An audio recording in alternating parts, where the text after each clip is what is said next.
ध्वजस्तंभाच्या आत शिरणार आहे. तर ही आहे आपल्या राजांची त्यावेळची सज्जा, अष्टकोण्याची आता आपण हिरोजी इंदुलकरांनी बांधलेली गुप्तखोली पाहूया. तोच फडकत आहे. या टोकाचं नाव आहे टकमक टोक. कडील ही आहे आपल्या राजांची त्यावेळची सज्जा, अष्टकोण्याची बालखणी. राजांना आपला 8 आकडा हा शुभ प्रिय होता. राजांच्या राण्या टोळीला 8 होत्या. राजांसोबत जे मंत्री होते ते सुद्धा 8 होते. राजांची बालखणी अष्टकोण्याची आहे.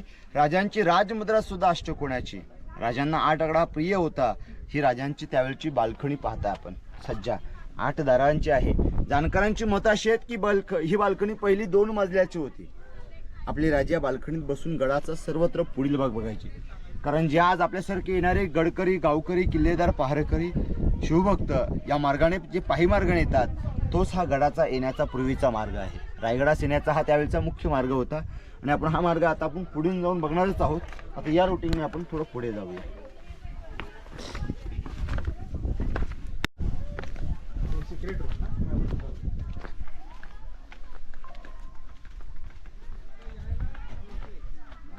आपण जिथे उभ्यात या जागेला म्हटले गुप्त खलबतखाना, गुप्त चर्चा करण्याचं ठिकाण. स्वराज्याच्या गुप्तेर खात्याचे जे मुख्य प्रमुख होते बहरूपी बहरजी नाईक, हे खेड्यापाड्यात जायचे, प्रांतात जायचे, तिकडची माहिती आणली जायची आणि आपल्या राजांना सांगताना तळघरा जाऊन सर्व प्लॅन सांगितला जात असायचा. त्याच्या आतमध्ये जायला इथून 11 पायऱ्यात. इथे आतमध्ये तळघराची 10x8ची खोली आहे आणि या खोलीमध्ये बसून गुप्त प्लॅन ठरला जात असायचा. निष्ठा कशी असावी तर बहरजी नाईकांसारखी. स्वतःच्या प्रिय पत्नीला शेवटच्या श्वासापर्यंत सांगितलं नव्हतं किंवा तिला कळून दिलं नव्हतं. म्हणजे बहरजी नाईकांच्या पत्नीला माहिती नव्हतं की आपले धनी महाराजांच्या दरबारात नक्की काय काम करतायत हे सुद्धा माहिती नव्हतं. ही 400 वर्षापूर्वीची गुप्तता या तळघरात केली जायची. आतमध्ये तळघर 10x8ची खोली आहे. हिरोजी इंदुलकरांनी बांधलेली गुप्तखोली पाहूया आत जाऊन की किती गुप्त आहे ते. अरे बापरे, खतरनाक आहे.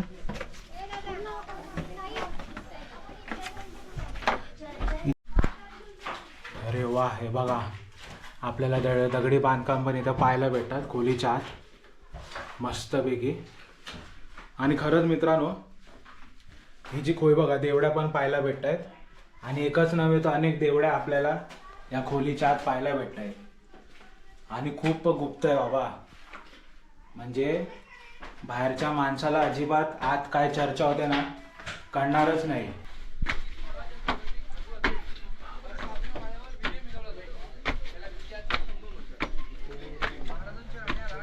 खतरनाक यार. गडाच्या पायवटेत येणारे आपल्यासारखे गडकरी, गावकरी, किल्लेदार, पहारेकरी रायगडाकडे येताना याच मार्गाने पूर्वी ये-जा व्हायचा. आजही आपल्यासारखे शिवभक्त रायगडाकडे येताना याच मार्गाने गडाकडे ये-जा होतो. आता ज्या पायऱ्या आहेत त्या 2350 पायऱ्या गडाच्या पुढील बाजूने येण्यासाठी आहेत. आणि पूर्वीचा हा मार्ग राजमार्ग होता. राजे सुद्धा पायथ्यातून गडाकडे येताना याच मार्गाने ये-जा व्हायचे. विशेष आपण इथून एक लांबचा पॉईंट बघतोय म्हणजे तो हिरकणीचा बुरुज. बघा, एक आईने आपल्या बाळासाठी स्वतःच्या जीवाची पर्वा न करता ज्या कड्यातनं उतरण्याचं धाडस केलं तो हिरकणीचा बुरुज, पश्चिमेचा कडा. समोर तुम्हाला इथून 2 इलेक्ट्रिक पोल दिसतात बघा. जो आडवा डोंगर सलग पुढे गेलाय तो उभा कडा हिरकणीचा बुरुज. ही सर्वत्र गडाची मागची बाजू आणि इथून पुढे ही सर्व गडाची पुढची बाजू आहे. विशेष हा हिरकणीचा कडा आहे. आणि त्या हिरकणीच्या कड्याचा जो स्पेस आहे, पूर्णतः गडाची उंची पाहिलीत तर 1375 फूट उंचावरती आहोत. आणि विशेष ती हिरकणी माता त्यावेळी कमीत कमी 500 ते 600 फुटाची दरी ती माता आपल्या लेकरासाठी गड उतारल्या गेल्या. त्याही रात्रीच्या वेळेस त्या मातेची कहाणी अशी होती. पौर्णिमेचा दिवस होता. कोजागिरी पौर्णिमेचा दिवस असल्यामुळे दुधाची मागणी केली असता हिरा गवलन दूध घेऊन पायथ्यातनं दुपारच्या प्रहरी त्यावेळी गडाच्या माथ्यावरती आल्या. दूध देऊन झालं पहिल्यांदा गडाकडे आल्या होत्या. म्हणून त्या मातेने राजांचा दरबार पाहिला. दरबार पाहत पाहत त्या बाजारपेठेतनं पुढे महादेवांचं दर्शनास पुढे गेले. महादेवांचं दर्शन घेतलं. पुन्हा परतीचा प्रवास होताच सायंकाळ झाली. नगारे चौघडे वाजले. तोफेचा इशारा झाला आणि दरवाजा बंद झाला. हिराला समजेना कुठून गडाच्या खाली जायचं. हिरा दरवाजापर्यंत गेल्या. तिथे असणाऱ्या पहारेकरी चांगोजी काटकर नावाचे मुख्य पहारेकरी होते. त्यांना ते विनवण्या करू लागले, मला गडाच्या खाली सोडा. माझं 6 महिन्याचं लेकरू गडाच्या पायथ्याला रडत असेल. मात्र चांगोजी काटकर म्हणतात की हा स्वराज्याचा नियम आहे. राजांच्या आज्ञेविना आम्ही कोणाला गडाच्या खाली सोडता येणार नाही. तुम्हाला आज गडावरती थांबावं लागेल. पण त्यावेळी ती माता, त्या मातेला गडाच्या मुख्य दरवाज्यातनं गडाच्या माथ्यावरती असणारी त्यावेळची धर्मशाला होती तिथे आणलं गेलं. मात्र त्या मातेला आपल्या बाळाची आठवण लागली. त्याही आपल्या जीवाची पर्वा न करता या पश्चिमेच्या कड्यातनं उतरताना उभा कडा उतरत होत्या. उतरताना अंग खरचटलं गेलं, अंगातले वस्त्र फाटलं, अंगातून रक्त वाहू लागलं. हिरा घरापर्यंत सुखरूप पोचल्या. 6 महिन्याच्या तानुल्याला जवळ घेतलं, मायेने दूध पाजलं गेलं. ती रात्र निघून गेली. दुसऱ्या दिवशी पहाटे 5 वाजले वाट बघू लागले. हिरा आताच येईल, हिरा नंतरच येईल. हिरा मात्र येत नाही, कारण दरवाजा हिरा आधीच उतरून गेल्या होत्या रात्रीच्या वेळेस. दुपारचा प्रह झाला आणि बातमी राजांना कळवली. राजा गडावरले हिरा अद्याप गडाच्या खाली गेलाच नाही. राजाने प्रथम पहिली आज्ञा केली, हिराचं बाल आहे, हे गडाच्या पायथ्याला आहे, त्या बालाच गडावरती आणावं लागेल. आपली त्वरित गडाच्या पायथ्याला पालखी पाठवा, त्या बालाच गडाच्या पायथ्यातनं गडाच्या माथ्यावरती आणा. ही पहिली आज्ञा केली. आणि दुसरी आज्ञा अशी केली की गडाच्या चहूबाजूने पहारेकरी पाठवा. हिरा कोण्या काड्याकापरातून पडले असेल त्या हिराचा शोध घ्यावा लागेल. अशी आज्ञा करताच प्रत्येक जण आपल्या कामास लागू लागला. पालखीधारक मात्र हिराच्या घरासमोर पोचले. हिराने आपल्या लेकराला जवळ घेतलं होतं. ती माता आपल्या लेकराला मायेने दूध पाजत होती. आणि मात्र समोर आलेल्या पालखीधारकांना पाहिलं हिराने. हिरा तिथे थरथरू लागली. तिला वाटलं की स्वराज्याच्या राजधानीचा नेम तोडलाय, तुझे राजा आपल्याला शिक्षा देणार. हिरा मात्र पायवटीतनं हिराला पायी मार्गातनं त्या बालास पालखीत बसून गडावरती दरबारामध्ये आणलं गेलं. झालेली कहाणी त्या मातेला विचारली. हिरा सांगू लागते की राजा, आम्ही आमच्या लेकरासाठी रायगडाचा पश्चिमेचा कडा उतरले. राजा आम्हाला क्षमा द्या. राजा म्हणतात, फार रात्र होती, रात्रीच्या वेळेस एवढा मोठा कडा उतरलात आपण, आता एकदा दिवसाचं उतरून दाखवणार का? त्यावेळी ती आई आपल्या रडक्या अवस्थेमध्ये काय म्हणते की महाराज, त्यावेळेला कडा दिसत नव्हता उतरताना, नजरेसमोर मला माझं बाल आठवत, आता कडा दिसतोय, क्षमा द्या.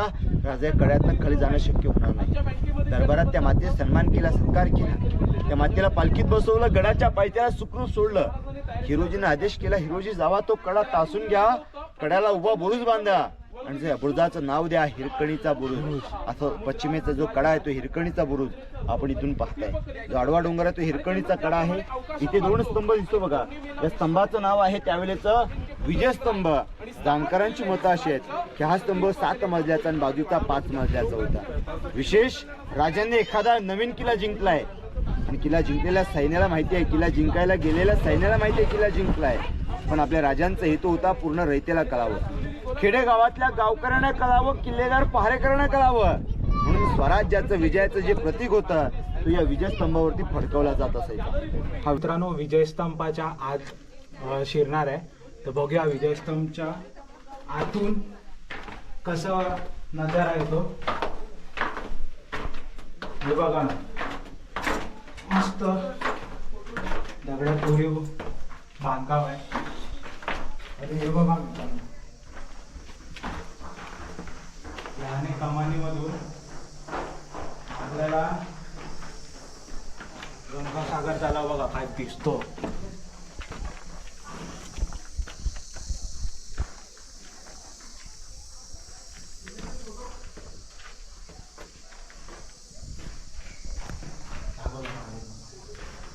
हे बघा मित्रांनो, अनेक कमानी आपल्याला इथे पाहायला भेटतात. आणि घुमट बघा, किती सुंदर असं दृश्य आहे. हे म्हणलेलं जातं की ही जी विजयस्तंभ होता हा 7 मजली होता.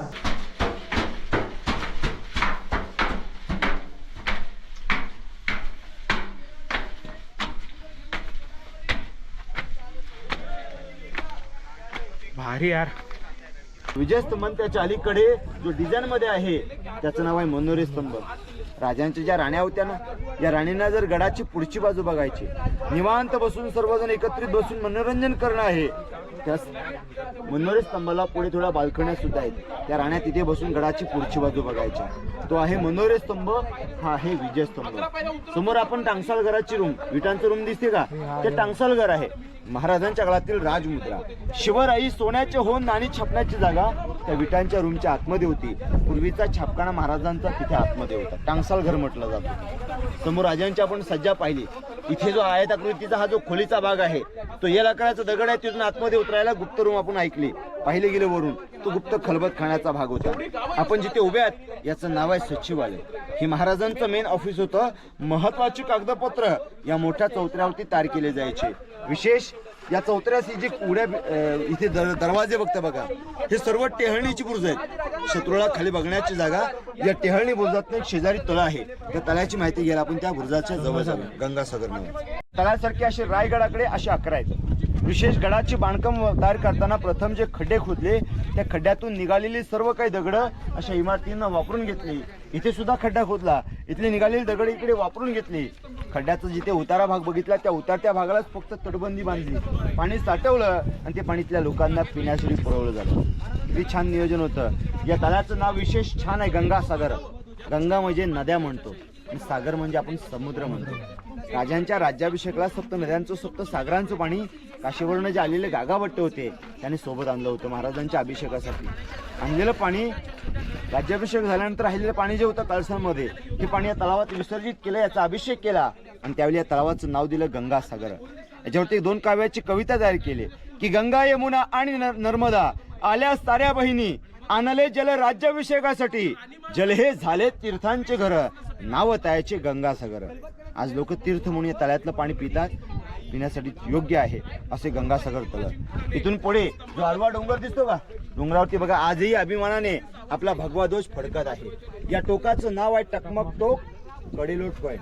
छत्रपती शिवरायांच्या काळात टकमक टोकाची महती, टक लावून खातो दरीचा भाग बघायचा. नंतर त्याचा वापर केला कडेलोटाचा पॉइंट. गुन्हेगार चोरी लबाडी फितुरी गद्दारी करेल अशा गद्दाराला पोत्यात भरून त्या टोकावरनं कड्यावरनं खाली फेकलं जात असायचं. 2250 फुटाची ती दरी आहे, तो टकमक टोक. आणि आज आपल्यासारखे येणारे शिवभक्त ज्या पायी मार्गाने गडाकडे येतात तो हा सर्व समोरील मार्ग आहे. ज्या झोपड्या बघा, शेड्या बघा, शेडच्या पुढेचा मार्ग आहे ना, तो सगळा पायवाटेचा येण्याचा मार्ग आहे. आता इथे आपण जिथे आहात तो सचिवालय. सचिवालयाच्या पुढे हा छोटा चौतारा म्हणजे सदर. मंत्र्यांसोबत होणाऱ्या बैठकीपूर्वी या सदरेत चालले जायच्या. सदरेच्या पुढे होता दिवाणी आम दरबार, जिथे आपल्या महाराजांचा राज्याभिषेक झाला ना, हे पवित्र स्थान दिवाणी आम दरबार. आपण राजांचा दरबार बघूया. हा दिवाणी खास म्हणजे दिल्लीचा लाल किल्ला आपण ऐकला असेल, तिथे आज प्रकारे दिवाणी आम आणि दिवाणी खास. हे खास लोकांच्या बैठकी म्हणजे सदर. इथे सदरेच्या पुढे दिवाणी आम दरबार, पुढे राज दरबार हा पुढे होता. आपण राज दरबार बघायला जाऊया. अति महत्वाच्या ठिकाणी आहोत आपल्या राजांच्या दरबारामध्ये. 400 वर्षापूर्वी याच ठिकाणी आपल्या राजांचा राज्याभिषेकाचा सोहळा हा आनंदाने साजरा झाला होता आणि आपण सर्वांनी या राज्याभिषेकाचं छायाचित्र आज आपण आपल्या घरामध्ये, ऑफिसमध्ये, शाळेमध्ये पाहिलं असेल, लावलेलं आहे घरामध्ये.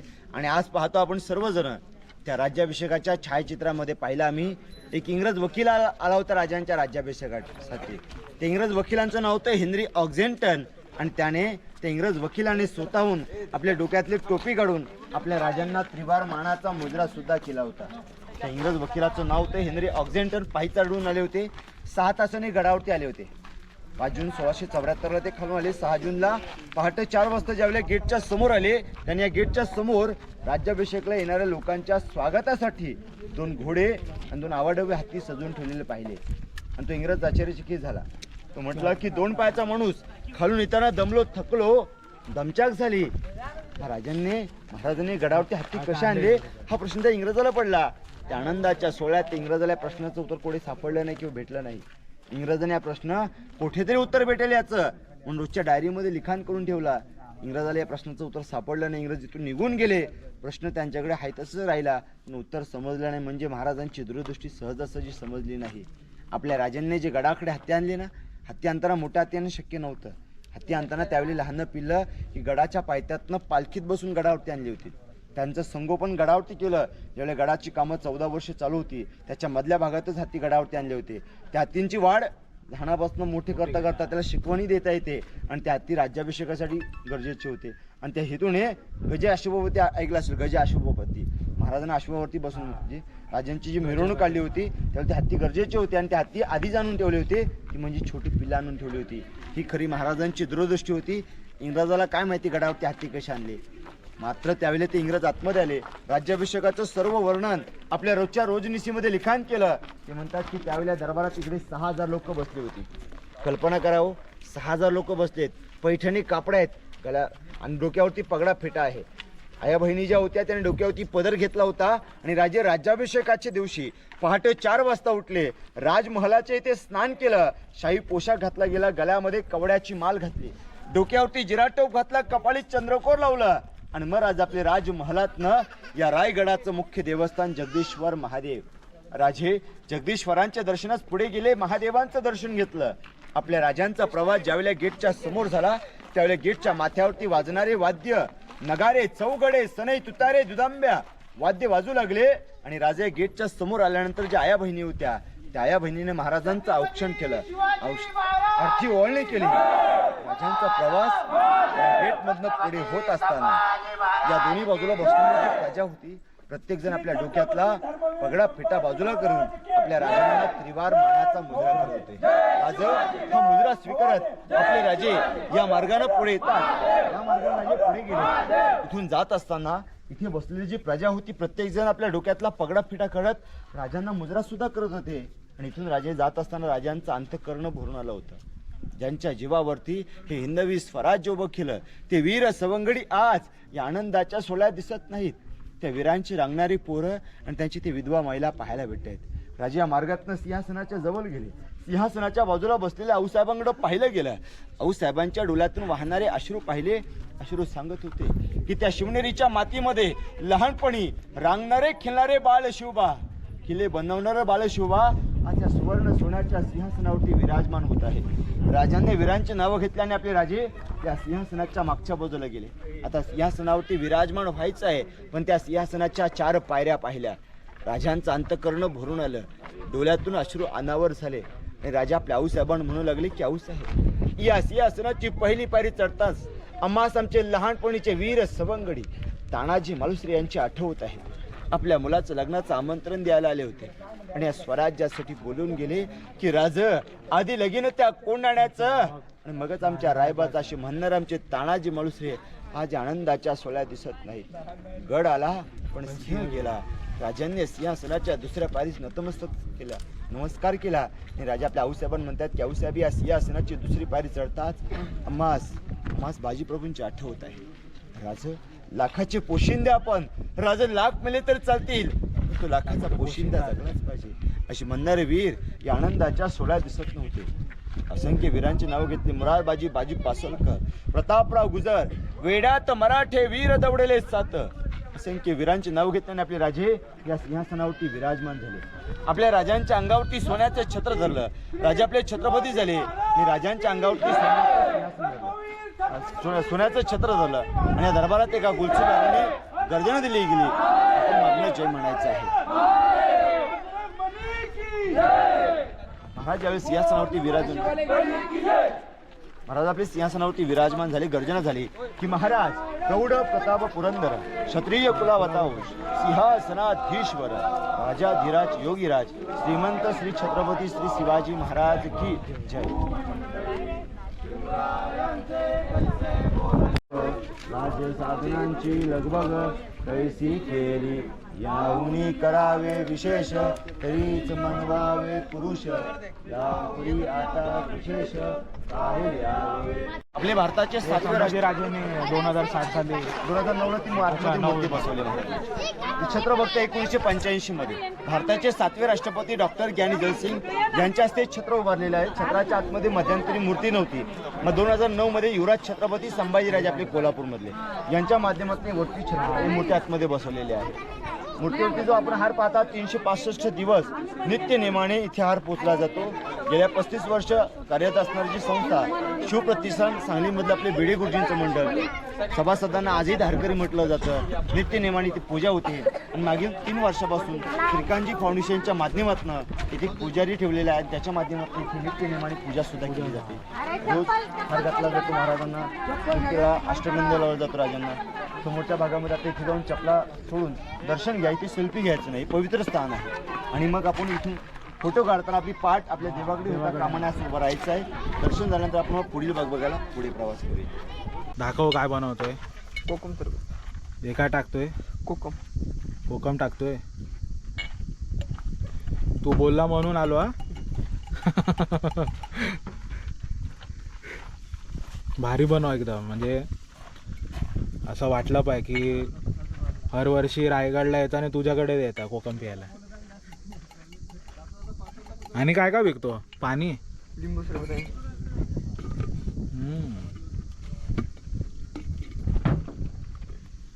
त्याच्यात पाणी ॲड करशील ना. झालं सही आहे. जबरदस्त.